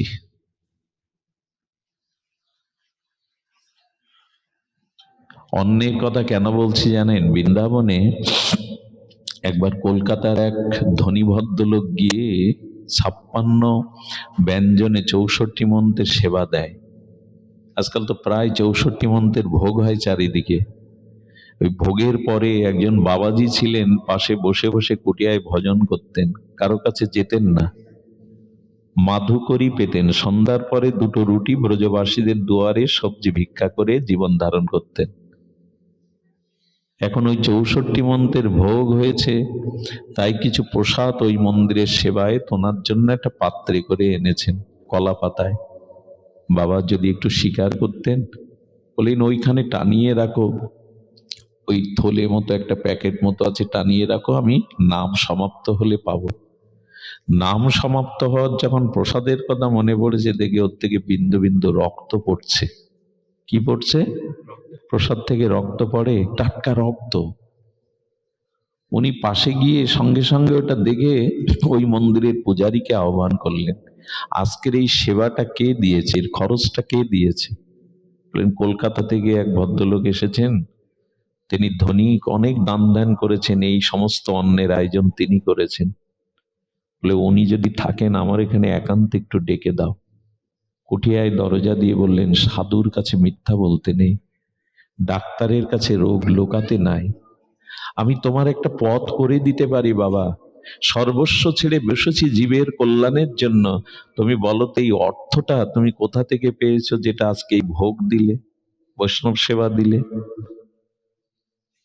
বলি এই কথা কেন জিজ্ঞাসা করছেন? বলো জিজ্ঞাসা করছি এই অর্থটা তুমি সৎ পথে রোজগার করনি। সাধুর চরণে পড়ে বললেন, 2 বন্ধু শেয়ারে ব্যবসা করতে গিয়ে যখন লাভ হয় বহু টাকা, আমি বন্ধুকে হোটেলের খাদ্যের সাথে বিষ খাইয়ে মেরে সমুদ্রে ভাসিয়ে দিয়েছিলাম। তার সেই অর্থগুলো আত্মসাৎ করার পরে বিবেক কেমন দংশন করছিল, তাই বৃন্দাবনে এসে এই সেবা দিলাম। বললেন আমি কেন বুঝলাম, শোনো, তোমার ওই প্রসাদটা খুলে দেখো, ওখানে রক্ত পড়ছে। রাধারানী ওনাকে ওটা পাওয়াবে না, ওরা ভজন করছে তো, সবখানে পাওয়া যায়। এই জন্য শ্রাদ্ধ অন্ন খেতে পরমহংস রামকৃষ্ণ সহ অনেক মহাপুরুষ বলেছেন, শ্রাদ্ধের অন্ন তার দায়ভার নিতে হয় অন্ন পেলে। এই কথাগুলো আমরা এখন মানি না। যদি ভগবানকে নিবেদন করে প্রসাদ দেয়া হয় সেটি পেতে পারেন, কিন্তু শ্রাদ্ধ অন্ন সকলের পাওয়া উচিত নয়। এই কথাগুলো আমরা বারবার বলে যাই, কিন্তু সমাজ ব্যবস্থা এমন জায়গায় দাঁড়িয়েছে, শুনেছি গ্রামের লোক ওই দিয়ে খেতে না দিলে নাকি তাকে একঘরে করা হয়। আমার বাবা মা মরে গেল, তাদের আত্মকল্যাণে আমি সাত্ত্বিক শাস্ত্রীয় ভাবে কিছু করতে পারবো না। তবে সমাজের পরিবর্তন হতে সময় লাগবে, হচ্ছে অনেকটা, কিছুই যে হচ্ছে না তা নয়। বৃন্দাবনে এক সাধু, একবার তার সংযম নষ্ট হয়ে যায়, ব্রহ্মচর্য নষ্ট হয়। খোঁজ করে দেখা গেল এক পতিতা মন্দিরে টাকা দান করেছিল, সেই টাকাতে অন্নভোগ হয়, তাতে তার ব্রহ্মচর্য নষ্ট হয়ে গেছিল। রাত্রে উনি পরস্ত্রীর স্বপ্ন দেখছেন, এগুলো কোনো খোঁজ করে দেখলেন ওই অন্নটা একটা পতিতা দান করে গিয়েছিল। এই জন্য অন্নের বেলায় একটু সতর্ক থাকার কথা বলেছে। আমরা বলছিলাম সুদামার কথা, কেন বললাম জানেন? এই যে কুন্তী দেবীর উপদেশ, সুদামার উপদেশ, এরা সাধারণ, এরা ভগবানের পরিকর, এদের কথাগুলি অন্তত মানুন। আর সুদামা কি করে খুব ধ্যান দিয়ে শুনুন। সুদামা 5 বাড়িতে ভিক্ষা করে। কয় বাড়িতে? অতিরিক্ত নেয় না। এখন কোনোদিন পায়, তখন তো অভাবের সময়, কোনোদিন পায় কোনোদিন পায় না। পৃথিবীতে সব থেকে শুদ্ধ অন্ন কোনটা বলুন তো? ভিক্ষার অন্ন। এতে কোনো দোষ? এই জন্য মহাপ্রভু গম্ভীরায় যে অন্ন পেতেন সেটা ছোট হরিদাসের ভিক্ষালব্ধ অন্ন। ভিক্ষা করে যে অন্ন পাওয়া যায় সে অন্নে কোনো দোষ নাই, তাতে অভিমান অহংকার পাপ থাকে না। এই জন্য যজ্ঞ করতে গেলে, বাড়িতে কোনো ভাগবত অনুষ্ঠান দিতে গেলে 2-3 বাড়ি ভিক্ষা করতে হয়। আগে এই নিয়মটা ছিল, অনেক জায়গায় আছেও বটে। কাঙাল হয়ে ভিখারির ন্যায় ভিক্ষে করে ওই অন্ন দিতে হয়, এটা শুদ্ধ হয়। এই জন্য সন্ন্যাসী, ওই যে যাচিয়া মাগিয়া করো উদর পূরণ, মহাপ্রভু বলেছেন তার ভক্তদের, যাচিয়া মাগিয়া করো উদর পূরণ, যাও ব্রজবাসীদের দুয়ারে ভিক্ষা করে পাও। ওই ওই প্রসাদে দোষ নাই, বরঞ্চ পরমতা আছে। কথাটি এই কারণে বললাম যে এই শাস্ত্র সিদ্ধান্ত মেনে নেওয়ার জন্য আমাদের যে সুবুদ্ধিটা, ওটা শুদ্ধ আহার হতে আসে। পাপের অন্নতে ভীষ্মের মতো, গঙ্গাপুত্র ভীষ্মের মতো বুদ্ধি তমক্রান্ত হয়ে গেল। কুলবধূর অপমান হচ্ছে, উনি মুখ নিচু করে দাঁড়িয়ে, বুদ্ধি কাজ করে না। এই জন্য ভজন জগতে দরকার এই কথাগুলিকে। শাস্ত্র কথা তো অনেক শুনছি, বলছি, মেনে নিতে পারছি না কেন? বুদ্ধি শুদ্ধ হবে না যদি অন্ন শুদ্ধ না হয়। মুসলিম শাস্ত্রে একটা কথা আমি পড়েছিলাম তিরমিজ শরীফে, খুব নোট করে রেখেছিলাম। বলে, নামাজ পড়তে পড়তে যদি কুজো হয়ে যাও, রোজা রাখতে রাখতে যদি কেশের মতো সরু হয়ে যাও, আল্লাহ কবুল করবে না যদি হালাল রুজির মালিক না হও। সৎ পথে যদি অর্থ রোজগার করে তাই না দিয়ে জীবন চালাও, ওইটা অভিশাপ নেমে আসবে। সুধীবৃন্দ, প্রসঙ্গ ছিল ভিক্ষা লব্ধ অন্নই শ্রেষ্ঠ। আর সুদামা কি করলো? 5 বাড়িতে ভিক্ষা করতেন। একদিন হঠাৎ কৃষ্ণ মনে পড়েছে দ্বারকায় সুদামার কথা। কৃষ্ণ দেখছে যে সুদামা হাতে লাঠি আর জরাজীর্ণ এই শরীর, হাড়গুলো বেরিয়ে গেছে। কৃষ্ণ কৃষ্ণ কৃষ্ণ বলতে বলতে লোকের দুয়ারে যাচ্ছে। লীলাগুলো আমার খুব হৃদয়ে স্পর্শ করে। চোখে জল দেখে রুক্মিণী দেবী বলছেন, দ্বারকানাথ, হে প্রিয়, তোমার চোখে জল মানে তুমি কোনো ভক্তকে দেখছো, ভক্তকে স্মরণ করছো, আমাকে দেখাও না। যে ভক্তের কথা ভেবে তোমার চোখে জল আসে, আমাকে দেখাও না সেই ভক্তকে। রুক্মিণী দেবীকে বলতে, আমাকে একটু স্পর্শ করো। দূরদর্শনের মতো কৃষ্ণ দেখাচ্ছে, ওই যে লোকটা ভিক্ষা করতে লোকের দুয়ারে যাচ্ছে, লাঠি হাতে, মুখে কৃষ্ণ কৃষ্ণ, ও আমার বাল্যবন্ধু সুদামা। বলি, এই তোমার বাল্যবন্ধু সুদামা ভিক্ষা করছে? বলে, দেখো না পরেরটুকু। জগৎ লক্ষ্মী রুক্মিণী দেবী দেখছেন, প্রথম বাড়িতে গেলে দরজা খুলল না, 5 বাড়িতে ভিক্ষা। দ্বিতীয় বাড়িতে গেলে দরজা খুলল, তবে ভিক্ষা দিল না। তৃতীয় বাড়িতে গেলে তাকে তিরস্কার করলো, সব সময় আসতে হয় দুয়ারে। চতুর্থ বাড়িতে যাওয়ার পরে গালি দিল। আর যারা যা আচরণ করলো, সুদামা ওই গৃহের দিকে, দরজার দিকে তাকিয়ে বলল, কৃষ্ণ, এদের ভালো রেখো, এদের ভালো রেখো। আমার প্রারব্ধে আজ অন্ন নাই, এই জন্য তো ওরা দিচ্ছে না। দেখুন ভক্তের কি স্বভাব, আমার প্রারব্ধে আজ অন্ন যোগ, ওরা এই জন্য দিল না, ওদের আশীর্বাদ করছে। রুক্মিণী দেবী দরদর করে চোখ দিয়ে, তোমার বাল্য বন্ধু ছেঁড়া কাপড়, হাতে লাঠি নিয়ে কৃষ্ণ কৃষ্ণ করছে, আর তুমি চেয়ে চেয়ে দেখছো দুয়ারে ভিক্ষা করছে। বলো, রুক্মিণী, আজও অন্ন পাবে না, আজ ওকে উপোস করেই থাকতে হবে। রুক্মিণী দেবী বললেন, আমি আর সহ্য করতে পারছি না প্রাণনাথ, তোমার বাল্য বন্ধুকে এভাবে ভিক্ষায় দেখে তো তুমি মেনে নিতে পারছো? বলে, তুমি তো জগৎ লক্ষ্মী, তুমি পারো, দেখো তুমি কিছু করতে পারো কিনা। রুক্মিণী দেবী হৃদয়ে দয়া এলো। পঞ্চম দুয়ারে সেও ফিরিয়ে দিতে যখন বলবে, রুক্মিণী দেবী দূর থেকে তার হৃদয়ে করুণা সৃষ্টি করলেন। সেই গৃহী দরজা খুলেই মা বললেন, দিতে যাবে না, কিন্তু রুক্মিণী দেবীর অলক্ষ্যে তার কৃপায় বলল, বাবা দারুণ একটু পরমান্ন আছে, নিয়ে যান। সেই বিষ্ণু নিবেদিত পরমান্ন একটা পাতাতে করে যখন দিয়েছে, বাটির মতো করে, আশীর্বাদ করে চলে যেতে যেতে রাজার সেনারা ওই পথ দিয়ে ঘোড়ায় সাওয়ার করে যাচ্ছিল। কৃষ্ণ কৃষ্ণ বলতে বলতে যেতে গিয়ে ঘোড়ার যেতে যেতে আঘাত লেগে সুদামাও পড়ে গেল, পরমান্নটাও পড়ে গেল। ওই যে সুদামা তখন চিৎকার করে উঠেছে, প্রাণনাথ, বললো তোমাকে বললাম না আজ ওর কপালে অন্নযোগ নাই। কুকুর এসে সেই পরমান্নটা পাচ্ছে, আর সুদামা কি করেছে জানেন? হাত জোড় করে দ্বারকার দিকে তাকিয়ে বলছে, ধন্য তুমি হে সখা, হে বান্ধব, ধন্য তুমি, তোমার কত করুণা। আচ্ছা, ওই সন্তানগুলো না খেয়ে আছে, ওদের মুখেই পরমান্ন প্রসাদটা দিতে পারতো, কুকুর খাচ্ছে, তাতে ধন্যবাদ দিচ্ছে কেন কৃষ্ণরে?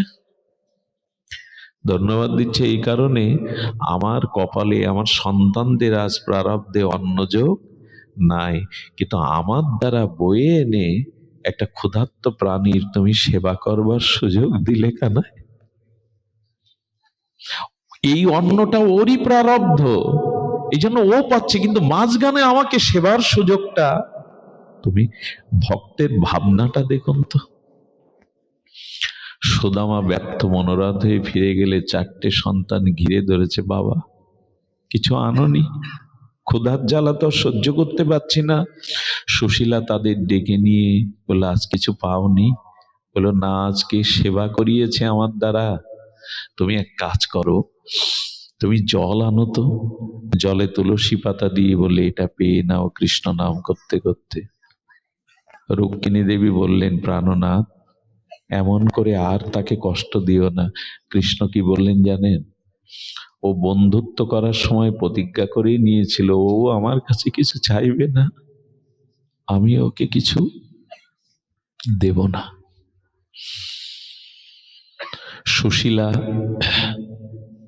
সুদামাকে নিয়ে, 4টে সন্তানকে নিয়ে এই সংসার। কৃষ্ণ একদিন কি করলেন জানেন? এই দেখুন, রুক্মিণী দেবীর কথায় কৃষ্ণ একদিন ভিখারির রূপ নিয়ে এলেন। আহা, ভিখারির রূপ নিয়ে এসে সুদামার বাড়িতেই এসে বলছেন, ভিক্ষাং দেহি। সুশীলা দরজা খুলে দেখে ভিখারি দুয়ারে দাঁড়িয়ে।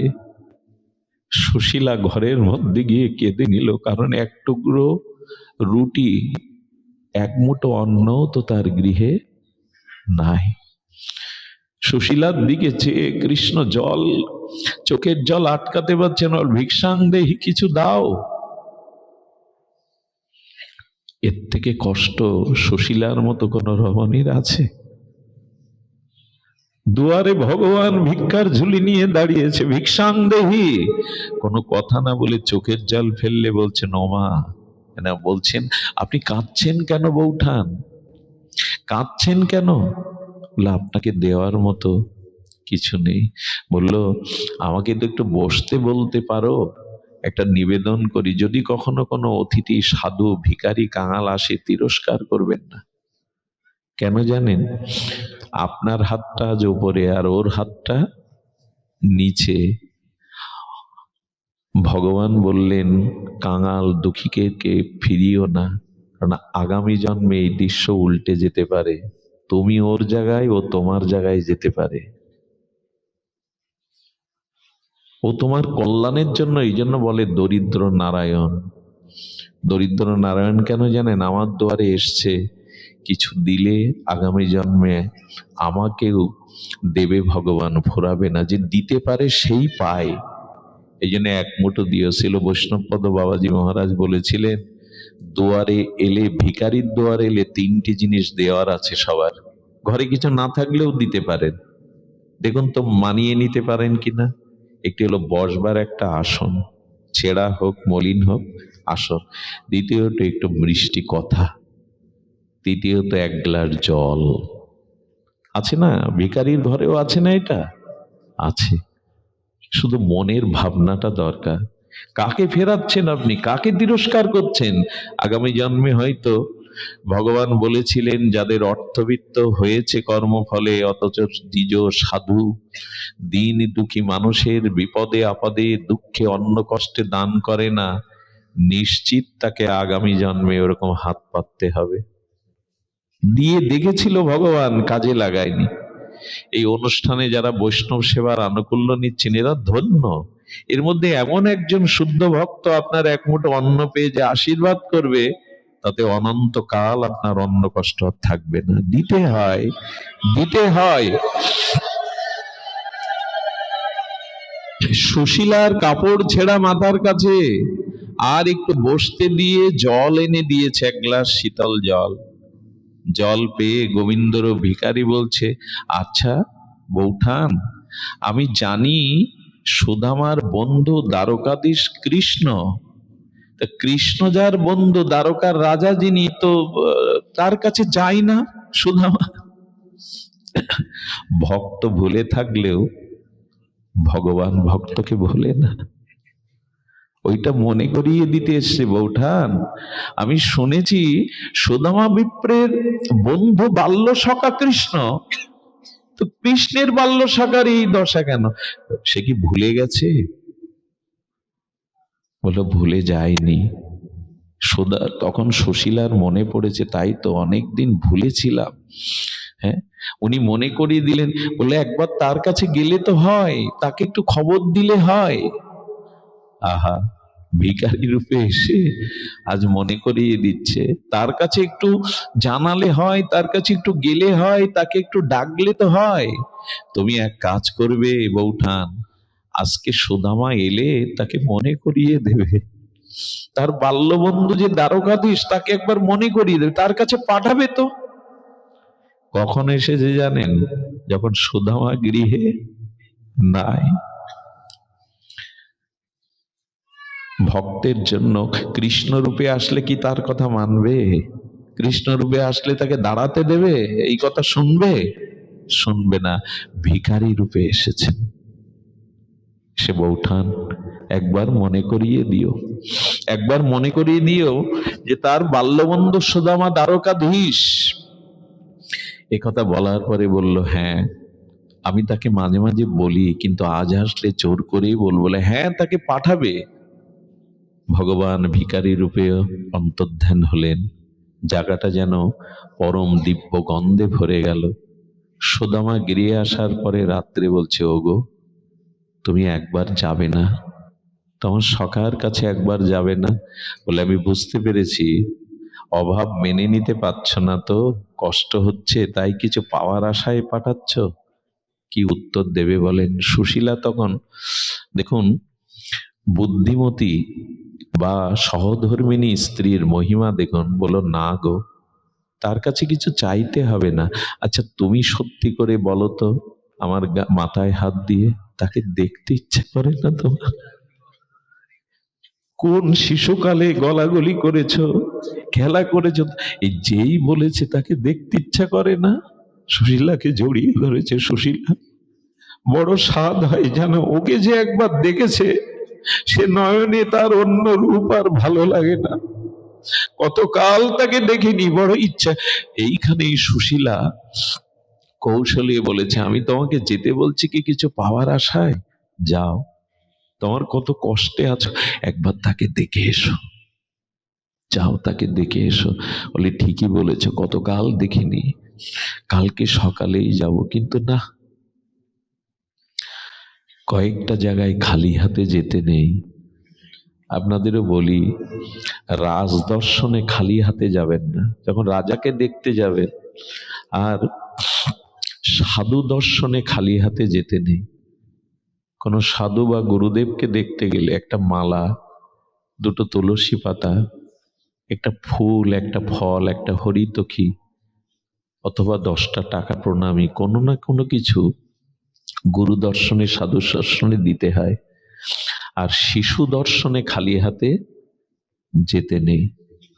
শিশুরা কিছু পেলে আনন্দিত হয়। এরকম কয়েকটা জায়গা আছে যেখানে খালি হাতে যেতে নেই। সুদামা বললেন, সুশীলা বন্ধুর কাছে যেতে গেলে তো কিছু নিয়ে যেতে হয়, আমার তো কোনো সম্বলই নাই। বলে, ভেবো না, ভেবো না, আমি ব্রাহ্মণ পল্লী থেকে কিছু চিড়ে ভিক্ষা করে তোমার আঁচলে বেঁধে দেব, উনি তো জানেন সব, তুমি নিয়ে যেও। সুশীলা তিলক করে স্নান করিয়ে আর সাজিয়ে দিয়েছে। আঁচলে বেঁধে দিয়েছে চিপিটক সেই চিড়ে, 3 মুড়ি, কেউ বলে চাউল, কেউ বা চিড়ে। এটা নিয়ে যেতে যেতে খালি পায়ে চলছে সুদামা। খালি পায়ে যেতে যেতে কাঁটা বিদীর্ণ হয়েছে পায়ে। যখন কাঁটা ফুটে গেছে, বৃক্ষতলে বসার সাথে সাথে কৃষ্ণের পায়ে সেই কাঁটার বিদীর্ণ যন্ত্রণা। রুক্মিণী দেবী দেখছেন কৃষ্ণ চরণ পাততে পারছে না। কি হলো তোমার চরণে? তাড়াতাড়ি দেখে ওখানে বিষাক্ত কাঁটা বিদীর্ণ হলে যেমন কালো হয়ে যায়, রুক্মিণী দেবী প্রলেপ দিতে লাগলেন। রুক্মিণী দেবীর সন্দেহ হলো, এই রাজ মেঝেতে, চকচকে মেঝেতে কাঁটা কোথায় কোথায় এলো? এখানে তো কাঁটা নেই। রুক্মিণী দেবী বলছেন, তুমি সত্য করে বলো, এই আঘাত কোথা থেকে লাগলো? সুদামা, আমি প্রতিজ্ঞা করেছিলাম, ভক্ত আমার প্রাণ, আমার ভক্তের কোনো আঘাত আগে আমার কাছে চলে আসে। আমার সুদামার কাটা এটা হয়েছিল। ভরত যেদিন রামকে আনতে যায় না চিত্রকূটে, ভরতের পায়ে কাটা ফুটেছিল, কিন্তু ব্যথা অনুভব করেছিল রামের পায়ে। হরিদাসকের বেত্রাঘাতের চিহ্নটা, ব্যথাটা মহাপ্রভু নিজে অঙ্গে নিয়েছিলেন। একটা কথা বলি, ব্যথা কিন্তু কেউ নিতে, এ জগতে এমন কেউ নেই, পিতা মাতা বলুন, স্ত্রী পুত্র বন্ধু বলুন, ব্যথা কেউ নিতে পারে না। ব্যথা নিতে পারে একমাত্র ভগবান। ব্যথা নেওয়ার মতো একমাত্র তিনি আছেন। ব্যথা, আপনার চোখের জল, আপনার দুঃখে অন্যের উপহাসের কারণ হয়, জানেন, অন্যের সুখের কারণ হয়। ব্যথা একমাত্র ভগবান নিতে পারে, এই দেখুন তার প্রমাণ। রুক্মিণী দেবী রাজভোগ রান্না করে শ্রীকৃষ্ণের সামনে দিয়েছেন দ্বারকাধীশের। এক এক করে থালাগুলো ফিরিয়ে দিয়ে কৃষ্ণ না খেয়েই বসে আছেন। বলে, আমাদের সেবায় আজ ত্রুটি হয়েছে প্রাণনাথ, কোনো কিছুই মুখে দিচ্ছেন না। বললো, জানো, আমার ভক্ত সেবা না করলে আমি সেবা করতে পারি না। সুদামা গাছের তলে বসে কিছুই তো সে মুখে দেয়নি, আমার জন্য দুটো চিড়ে আনছে, কিন্তু ক্ষুধায় সে চিড়ের দিকেও তাকায়নি। আমার ভক্ত যদি না পায়, আমি পাই না। এই জন্য জানেন, ভগবানের সেবা বড় না, ভক্ত সেবায়, যেখানে ভক্ত সেবা নেই ওখানে ভগবান সেবা নেনই না। আমার যে পূজা করে, আমার যে সম্মান করে, আমার যে সেবা করে, সে আমার ভক্ত নয়। যে আমার ভক্তের সম্মান করে, সেবা করে, সেই আমার ভক্ত। উনি প্রসাদ পাননি। তবে আমরা মাঝে মাঝে একটু এই লীলা বলতে গিয়ে অতিরিক্ত করে বসি। সুদামা দুয়ারে এলে দুয়ারীরা ধাক্কা দিয়ে ফেলেছিল, এরকম না। কারণ সুদামাকে ধাক্কা দেবে কে? আর কৃষ্ণের দুয়ারে যারা দাঁড়িয়ে, তারা কি কোনো কাঙালকে ধাক্কা দিতে পারে? আমরা লীলাকে আরো মানে আরো আরো মজাবার জন্য মাঝে মাঝে এসব তৈরি করে বলি, যে ধাক্কা দিল ভিখারি দেখে কৃষ্ণের দুয়ারে যারা দ্বারপাল, তারা কি সাধারণ? ভগবানের দুয়ারে দুয়ারীরা কোনো ভিখারি কাঙালকে ধাক্কা দিয়ে ফেলে দিতে পারে? তবে গিয়ে বলেছিল, তোমাদের দ্বারকাধীশকে বলো তার বাল্যবন্ধু সুদামা এসেছে। বিশ্বাস করুন, সুদামার কথা শুনে কৃষ্ণ জীবনে, কারণ কৃষ্ণ তখন দ্বারকাধীশ, রাজার একটা আত্মমর্যাদা আছে, উনি ধীর পায়ে চলেন। কিন্তু যেই সুদামা দুয়ারে এসেছে, কানে কথাটা দুয়ারে গিয়ে বলেছে, প্রভু আপনার বাল্যবন্ধু সুদামা দুয়ারে, কৃষ্ণ দৌড়াচ্ছে। রুক্মিণী, সত্যভামা, মন্ত্রী পরিষদগণ বলছেন, কৃষ্ণ কখনো এত ব্যাকুল হয়নি। স্বয়ং ভগবান আজ কার জন্য এত ব্যাকুল? ভক্তের জন্যই তো তার ব্যাকুলতা। দৌড়ে এসে বুকে জড়িয়ে নিলেন। এর পরের দৃশ্যগুলো একটু যদি কল্পনা তুলিতে আঁকিয়ে দেখতে পারেন, এদের মিলন। আস্তে আস্তে সুদামার হাত ধরে কি করেছে জানেন? সিংহাসনে বসিয়ে রুক্মিণী দেবীকে পাদ্যর্ঘ্য আনতে বললেন। শীতল স্বর্ণ থালায় আর স্বর্ণ কমণ্ডলে সুদামার চরণ জল গোবিন্দ আজ নিজে করছেন। এটাই নিয়ম। আচ্ছা, বন্ধুকে চরণ জল করবে কেন? বলো, ভগবান শেখাচ্ছেন, যদি কোনো ভক্ত দুয়ারে আসে, বন্ধু হলেও তোমার কাছে সে ভক্ত, তার চরণ জলের দায়িত্ব তোমার। ভগবান নিজে শিক্ষা দিচ্ছেন জগৎকে, নিজে চরণ জল করলেন, করে কি করলেন জানেন? নিজে মস্তকে ধারণ করলেন। আমরা তো ধুয়ে লাউ গাছের গোড়ায় ফেলে দিয়ে আসি। রুক্মিণী সত্যভামা মহিষীগণকে বললেন, এই চরণামৃত পান করো, এই চরণামৃত তোমরা পান করো। সুদামার পদসেবা করতে করতে খাটে বসিয়ে তাকে বাতাস দিচ্ছেন, একবারও কিন্তু কোনো কথা জিজ্ঞাসা করছেন না। দুয়ারে যদি দূর থেকে কোনো অতিথি আসে, আগে তার সৎকার করে বসিয়ে সেবা করে, সেবা করার পর যখন বিশ্রামে যাবে তখন তার কাছে, হ্যাঁ, গুরুদেব বাড়ি আসলো, 100 কিলোমিটার দূর থেকে এসছে, কত কষ্ট হয়েছে, আমরা দুয়ারে, গুরুদেব একটু দাঁড়ান। তখন বরণডালা রেডি নাই, বরণডালা সাজাও, কোথায় ধূপ আছে, কোথায়, ওনাকে দাঁড় করিয়ে এসব করতে হবে। উনি যে এত পথ ক্লান্ত হয়ে এলেন, ওদিকে দৃষ্টি নাই। ওই 10 মিনিট তাকে দাঁড় করিয়ে রাখলাম, এগুলো ঠিক না, এটা আবেগ।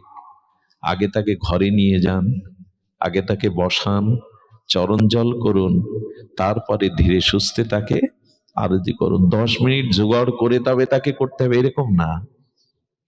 তার সুখটা বুঝতে হবে। অনেকেই সাধু চলে, বাবা একটু দাঁড়ান দাঁড়ান, প্রণাম করব, প্রণামই দেব। তারাই তো ব্যস্ততা আছে, ওভাবে ডাকতে নাই। প্রণাম কি শুধু পায়ে হাত দিয়ে করলে? ওনার ব্যস্ততা, ওনার কেন্দ্রে উনি যাবেন বলে যাত্রা শুরু করেছেন, পেছন থেকে না ডেকে যেখানে তার চরণ ধুলা পড়ে আছে ওইটাই মাখন, ওখানে প্রণাম করুন মনে মনে। তার সুখটাই ভাবতে হয়। সুদামাকে খাটে বসিয়ে আর বললেন, সেবা করে নাও। নিজে হাতে বিজন করলেন, নিজে হাতে চরণ জল করলেন, জগৎকে শিক্ষা দিচ্ছেন জগৎগুরু। আর সুদামাকে বসিয়ে যখন একটু বিশ্রাম নিল, বিকাল বেলা হলে তখন এসে বললেন, বলো সখা, এতদিন পরে মনে পড়লো, এতদিন পরে তোমার আমার কথা মনে পড়লো? বলো, সুদামা তুমি বড় স্বার্থপর, বিয়ে করেছো, বউঠান হয়েছে, ছেলে মেয়ে হয়েছে, বিয়েতে নিমন্ত্রণ করনি। বলেন, স্বার্থপর কি আমি? আমি তো একটা বিয়ে করেছি, এখানে দেখেছি তো তোমার 8টা, তুমি তো একবারও নিমন্ত্রণ করলে না। দুই বন্ধুর সাথে জমে উঠেছে কথা। আরে আমি তো একবার করলাম, তোমার তো 8টা মহিষী দেখছি, একবারও তো করতে পারতে। এই গরিব ভক্তকে কৃষ্ণের সাথে এমনি করে বলে, বউঠান কেমন হয়েছে, তোমাকে সেবা যত্ন করে তো? আমার কথা তোমার মনে আছে? সেই সন্দীপনী মনির আশ্রমের কথা মনে আছে? বলে, মনে নাই। এই বিশ্রাম দিয়ে তাকে যখন এই লীলা, এই যে স্মৃতি মন্থন করছেন, তবে হ্যাঁ, এই স্কুলে পড়া বন্ধুদের কথা ভোলা যায় না সারা জীবন। ওই সময়ের যে বন্ধুদের কথা, এটা ভোলা যায় না। আলাপ করতে করতে কৃষ্ণের হঠাৎ দৃষ্টি গেছে ওই যে, সেই যে আঁচলে বাঁধা, বারবার ওই দিকে তাকাচ্ছে। আর সুদামা চিন্তা করছে, ওই দিকে তাকালেই তো চেয়ে বসবে, ও তাড়াতাড়ি ওটা পেছনে নেওয়ার চেষ্টা করছে, লোকাবে না।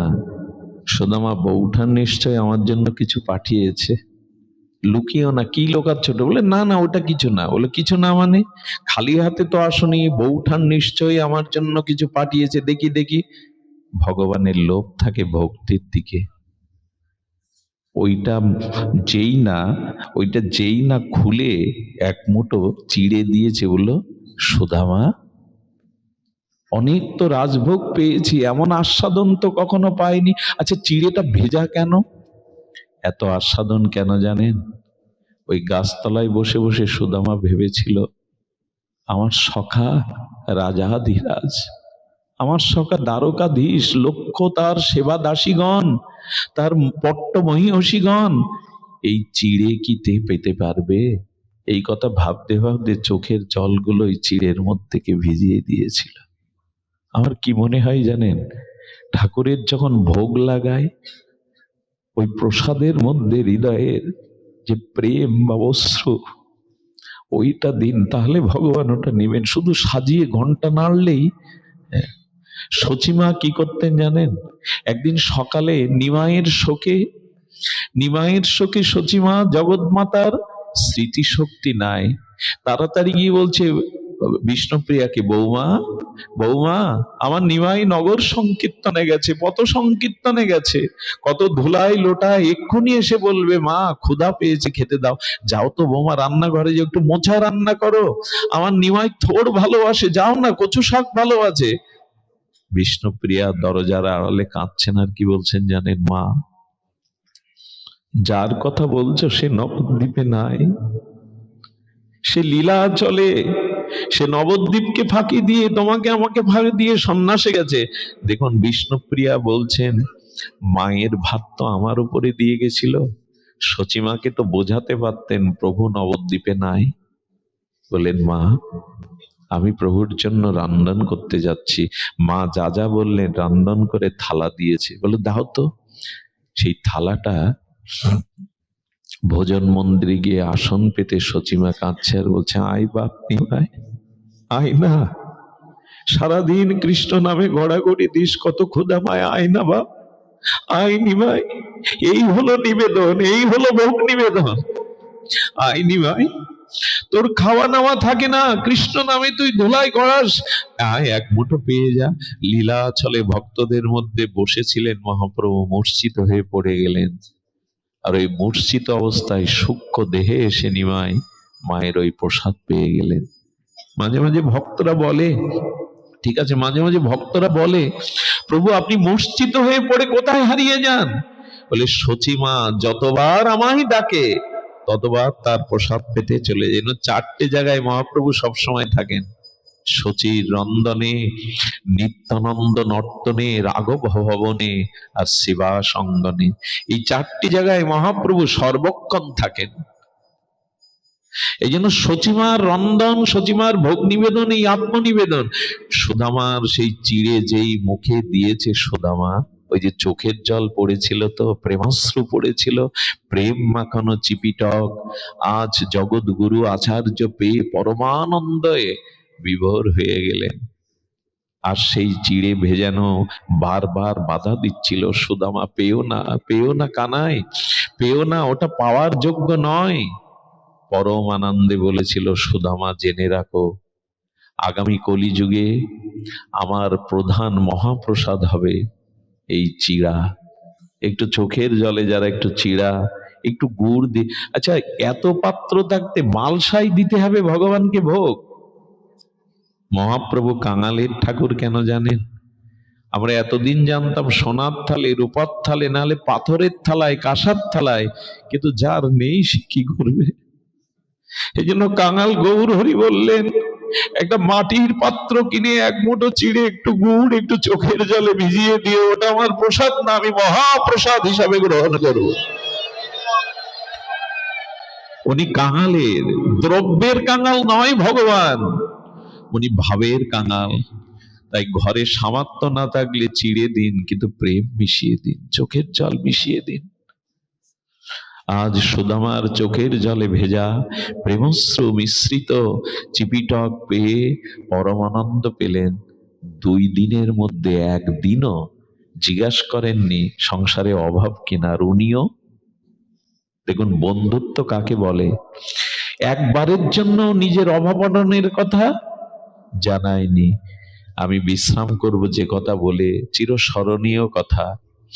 সুদামা বিদায় নেবে, কৃষ্ণের চোখে জল, রুক্মিণী সত্যভামাও তাদের চোখে জল।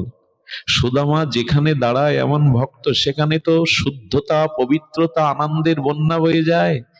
সুদামাকে সকালে বিদায় দিচ্ছে, পিছে কৃষ্ণ, সুদামা আগে। হঠাৎ করে উদ্ধব মহারাজ এসে বলছেন, বাসুদেব, এ বাসুদেব ভগবান, তোমার বন্ধু খালি পায়ে এসেছিল, এখনো দেখছি খালি পায়ে যাচ্ছে, একটা পাদুকা দিতে পারোনি? খালি পায়ে এই ব্রাহ্মণ এসেছিল, তুমি তাকে একটা পাদুকা দিতে পারোনি? আচ্ছা কেমন তুমি বাসুদেব কৃষ্ণ, একটা রথে তো তাকে পৌঁছে দিতে পারতে, এতটা পথ খালি পায়ে রৌদ্রে হেঁটে যাবে? কৃষ্ণ উদ্ধবের হাত জড়িয়ে ধরে কাঁদছেন, চোখের জল বাধা মানছে না। আমি সারা রাত ঘুমাইনি, আমি সারা রাত ভেবেছিলাম একটা রথে করে সুদামাকে পৌঁছে দেব, আমি ওর পায়ে একটা পাদুকা পরিয়ে দেবো, কিন্তু ইচ্ছা করে দেইনি। উদ্ধব বুদ্ধিসত্ত্ব বলছে, কেন দাওনি? যে কথা বলেছিলেন এ কথা বিস্ময়কর কথা, এ কথা মণিরত্ন মালা করে কণ্ঠে বাঁধানোর কেন দেইনি জানো? আমি ভাগবতে নিখিল শাস্ত্রে বলেছি, আমার ভক্তের চরণ ধুলি যেখানে পড়ে না সে মাটি পবিত্র হয় না, সে মাটি ধাম হয় না, শুদ্ধ হয় না। আমি এখানে আছি বটে, কিন্তু আজ আমার দ্বারকার মাটি পূর্ণ হলো, ধন্য হলো, কারণ সুদামার পায়ের ধুলো, পায়ের স্পর্শ এই মাটিতে। পাদুকা যদি পরিয়ে দিতাম, সুদামার পায়ের ধুলো আমার দ্বারকার মাটিতে মিশানো থাকতো না। পাঠ থেকে উঠে যাওয়ার সময় পাশে যারা ভক্ত থাকে না, সে যে জায়গায় চরণ রেখেছিল সেই ধুলোগুলো একটু গায়ে মাখিয়ে নেবেন, এটাই ভক্তির পথ। সুদামার পায়ে পাদুকা দেননি, কারণ ওই চরণ ধুলি দ্বারকার মাটিতে স্পর্শ হলেই কৃষ্ণ বললেন দ্বারকার মাটি ধন্য হবে, পূর্ণ হবে। ভক্তের চরণ ধুলি যেখানে পড়ে সমস্ত তীর্থই সেখানে এসে উপস্থিত হয়। আর রথ কেন দেইনি জানো? আহা, দেখো এই চোখ, এই চক্ষের, এই চক্ষুর সফলতা হলো ভক্ত ভগবানকে দর্শন করা। আমি যদি তাকে রথে চড়াতাম, মুহূর্তেই আমার চোখের আড়াল হয়ে যেত। তাই এই চোখটাকে ধন্য করার জন্য আমি তাকে রথে চড়াইনি। যতদূর সুদামা হেঁটে যাবে আমার নয়ন যেন সুদামাকে দেখতে থাকে, আমার নয়ন যেন সুদামাকে দেখতে থাকে, যেন আমার নয়ন তাকে হারিয়ে না ফেলে। কি অভূতপূর্ব, অশ্রুতপূর্ব ভগবানের এই অনুভব। আমরা করি তো? সুধীজন, এমনি করে সুদামা বিদায় নিয়ে আমি বিশ্রামে আসি। আপনারা জানেন, আসার আগেই গোবিন্দ তাকে দ্বিতীয় তারকা করে ঐশ্বর্য করে দিল। হঠাৎ সুদামা নিজের গ্রামে এসে দেখছে, আমি কি তবে দ্বারকায় আছি? এত পথ হেঁটে এলাম, এটা তো দ্বারকা। সামনে যারা দোয়ারপাল ছিল তারা এসে প্রণাম করছে, আসুন আসুন। বলে, তোমরা কি আমাকে ঠাট্টা করছো? হ্যাঁ, তোমরা আমাকে বললো না, আপনিই তো আমাদের প্রভু। ভেতরে দেখছে সুশীলা রাজরানীর মতো সেজেছে, রাজরানীর মতো সেজে বরণডালা নিয়ে অপেক্ষা করছে। বলে, তোমাকে এই পোশাক কে দিল? এই রাজপ্রাসাদ কার? এটা তো দ্বারকার। বলে, তুমি আসার আগেই তোমার বন্ধু উপহার পাঠিয়েছে তোমার জন্য। পেয়েছিল, আমি শুরু করেছিলাম সুখ বা দুঃখ দুটোই স্থায়ী, ভজনটাই হলো স্থায়ী। সুদামা পেয়েছিল বটে গোবিন্দের প্রসাদ মনে করে, তবু চিরদিন তিনি ওই ওই নাম, ওই ভিক্ষা, ওই ভজনেই ছিলেন আভিজাত্য। তার ঐশ্বর্য তাকে কৃষ্ণ ভুলিয়ে দিতে পারেনি। সংকেত কি? ধন ঐশ্বর্য যতই হোক, ভগবানের ভজন ভুলে যাবেন না।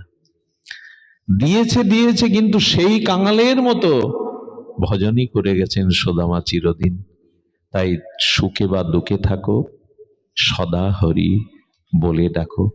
সুখ দুঃখ আসবেই, তরঙ্গায়িত দ্বন্দ্ব ধর্ম আসবে, কিন্তু দুটোকেই গুরুত্ব না দিয়ে সব অবস্থাতেই ভগবানের ভজনকে গুরুত্ব দিন।